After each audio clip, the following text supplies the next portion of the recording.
పురాణం అనే ఒక పుస్తకం ఉందండి, గరుడ పురాణం. విష్ణు భగవానుడు గరుత్మంతునికి బోధ చేస్తారండి. ఆ గరుడ పురాణం ఒక ఆచారం ఉందండి. ఏమిటంటే గరుడ పురాణం ఎప్పుడు చదవకూడదు, ఇంట్లో ఎవరైనా చనిపోతే అప్పుడు చదవాలి అని చెప్పి ఇది ఒక ఆచారం ఉన్నట్టు ఎవరో చెప్పారండి. కానీ నా సలహా ఏమిటంటే అందరూ బతికున్నప్పుడే చదవండి. సరే, ఏడుస్తూ చచ్చి నానా ఇదిగా ఉంటే ఆ టైంలో గరుడ పురాణం ఎవరికి అర్థం అవుతుంది చెప్పండి? అందరూ ఆరోగ్యంగా సుభిక్షంగా ఆనందంగా ఉన్నప్పుడు మాత్రమే ఇది గనక చదివితే చక్కగా బోధ జీర్ణం అవుతుందన్నది. అది విష్ణు భగవానుడు గరుత్మంతునికి బోధ చేస్తారండి.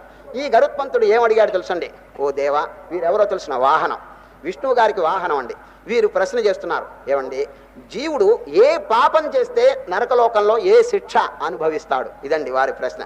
అనేక పాపాలు చేస్తున్నాడు, ఏ పాపమునకు అక్కడ ఏ శిక్ష లభిస్తుందో దయచేసి సెలవు ఇవ్వండి అని గరుత్మంతుడు ప్రశ్న చేస్తారు. విష్ణు వీరి మీద వాత్సల్యం చేత చక్కగా బోధ చేస్తారు.